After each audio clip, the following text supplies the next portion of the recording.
Jésus disait, « Détruisez ce temple et en 3 jours je le relèverai. » Les Juifs lui répliquaient, « Il a fallu 46 ans pour bâtir ce temple, et toi, en 3 jours, tu le relèverais. » Mais le temple dont Jésus parlait, c'était son corps. Jean chapitre 2, versets 19 à 21. Chers frères et sœurs du Christ, cet évangile que nous venons d'entendre nous donne de méditer sur le temple. Le temple qui, dans l'Ancien Testament, était la figure de nos églises baptistes d'aujourd'hui, dans lesquelles on vient pour prier, pour louer le Seigneur, pour l'adorer, pour le contempler. Contempler, étymologiquement, contempler, c'est être avec le temple. Or, on ne peut être avec le temple et ce que le temple contient, sans être avec celui qui a le temple, qui est le propriétaire du temple, celui à qui le temple est dédié, surtout celui-là qui est devenu même le nouveau temple, c'est-à-dire le Christ. La personne qui contemple est avec le temple, mais elle est beaucoup plus avec Dieu, par qui le temple tient son nom. On voit que l'église baptiste peut devenir lieu de prière pour nous, parce qu'on y vient, on y est pour être avec Dieu, pour le prier, le louer et l'adorer. C'est vrai, on peut rencontrer et prier Dieu partout, dans l'air pur, dans la nature, près de l'eau, à travers un chant d'oiseaux. Mais le temple, sinon l'église baptiste, est le lieu traditionnel, le sanctuaire, le lieu traditionnel indiqué pour le faire. On voit dans cet évangile que le Christ est zélé pour la restauration de ce temple, devenu comme un comptoir marchand, devenu un lieu de business. Il a ce zèle pour le restaurer parce que, au fond, il est la figure de son corps, comme dit Jean. Le temple dont il parlait était son corps. Jésus s'indigne de ce que ce temple soit devenu non plus un lieu de rencontre avec Dieu, de prière, mais un lieu de commerce et de trafic. C'est pour ça qu'il dit aux marchands et aux changeurs du temple, « Enlevez cela d'ici, ne faites pas de la maison de mon Père une maison de trafic. » Jean chapitre 2, verset 16.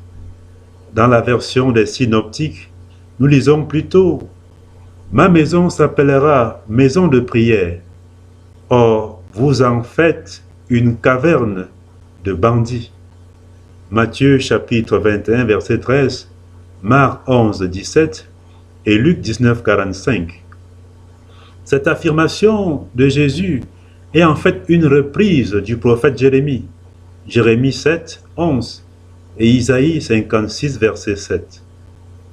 On comprend donc que c'est en tant que prophète par excellence que le Christ s'indigne du trafic commercial qui avait cours dans le temple à son époque. Et tout comme les prophètes avaient pour rôle de ramener le peuple à la loi de Moïse, de ramener le peuple à la saine pratique liturgique, Jésus, en tant que l'envoyé du Père, veut restaurer dans le temple, dans la maison du Père, un culte propre. Il veut restaurer, de redonner au temple sa vraie fonction cultuelle et liturgique.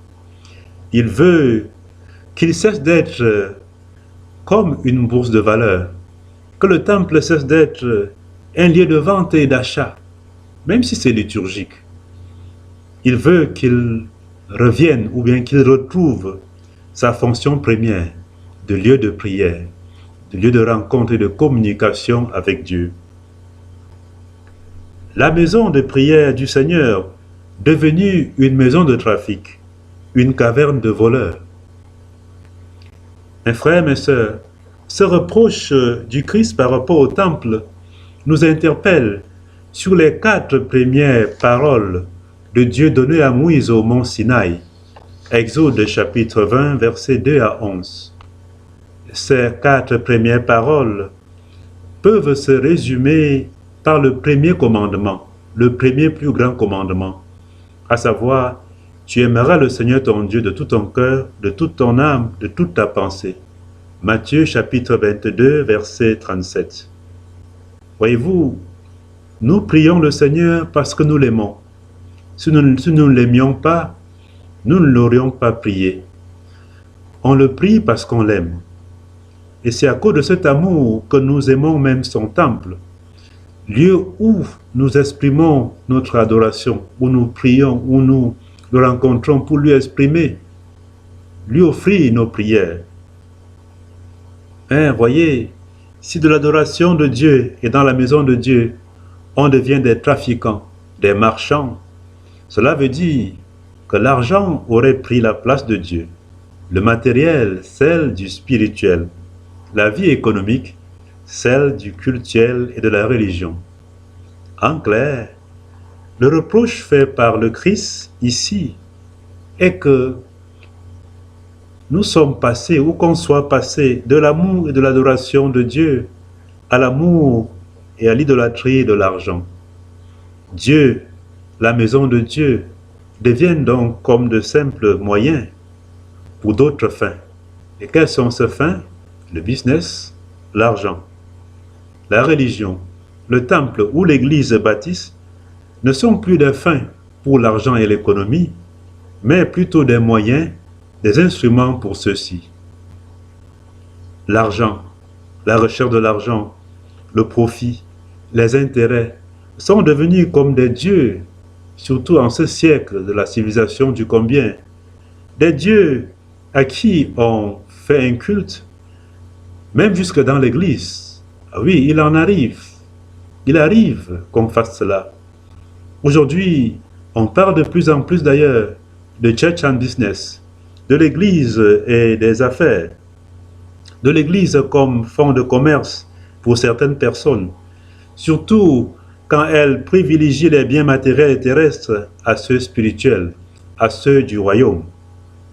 La tentation est grande, surtout dans le contexte du capitalisme néolibéral dans lequel nous vivons. En commençant par vendre à l'église, en commençant par faire des affaires à l'église, on finira par vendre l'église elle-même, comme Judas Iscariote vendit le Christ pour quelques pièces d'argent. Ah oui, on deviendrait alors des Judas vendeurs de l'église. C'est vrai que dans certaines parties du monde, dans certains lieux, on vend l'église quand on n'arrive plus à l'entretenir. Là, c'est autre chose. Le risque, l'enseignement de Jésus-Christ ici, nous montre le risque d'avoir 2 maîtres à servir. Vous vous rappelez, à une autre occasion, Jésus disait, on ne peut servir, aucun homme ne peut servir 2 maîtres. Ou bien il détestera l'un et aimera l'autre, ou bien il s'attachera à l'un et méprisera l'autre. Vous ne pouvez, dit-il, servir à la fois Dieu et l'argent. Matthieu 6, 24, Luc 16, 13. Le Christ nous interpelle donc, à travers cet évangile, à faire un choix entre Dieu et l'argent, qui est la fin du trafic, entre la maison de Dieu, qui est maison de prière, et les activités commerciales, et les activités pour l'argent, jusque dans l'église. En le faisant, en prenant le lieu de prière comme lieu de business, on blasphème le nom de Dieu, on blasphème sa maison. On ne respecte plus ce jour qui doit lui être consacré. On adore plus le Dieu argent. Cet évangile de ce jour nous donne de méditer sur le corps du Christ comme temple, le corps du Christ devenu le nouveau temple. Saint Jean dit, le temple dont il parlait, c'était son corps. Jean 2, 21. Jésus, voyez-vous, n'est pas seulement le chemin, la vérité et la vie. Il est aussi le temple. Il est la maison ou la demeure où mène ce chemin, où se trouve cette vérité, où se trouve cette vie. On se rappelle que dans son prologue, Jean dit que lui, le Verbe, la parole de Dieu s'est faite chair et a demeuré parmi nous. C'est-à-dire a établi sa tente, a bâti sa tente, a bâti sa demeure parmi nous. La chair du Christ est donc un temple. La chair du Christ est une demeure de Dieu parmi les hommes et les femmes. Apocalypse 21, verset 3. Vous allez comprendre pourquoi dans cette nouvelle demeure, on n'offre plus les boucs ou les agneaux ou les coqs ou les poules ou les pigeons. C'est le Christ lui-même, l'agneau de Dieu, qu'on offre.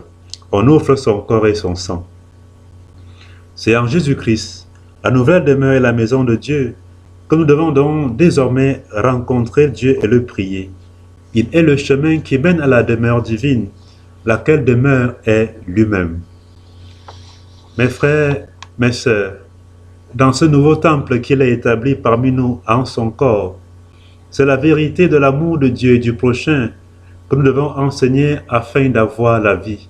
Et c'est cela la deuxième partie du décalogue de Moïse, que Dieu donna à Moïse dans Exode, chapitre 20. Parce qu'il y a les quatre premières paroles sont pour Dieu et les 6 autres concernent le prochain.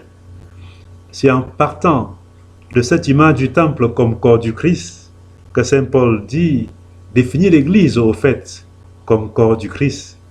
Oui, l'Église est le corps du Christ, un corps bien organisé dont le Christ est la tête et nous ses membres. Éphésiens chapitre 1 verset 22, 1 Corinthiens 12 verset 12 à 26.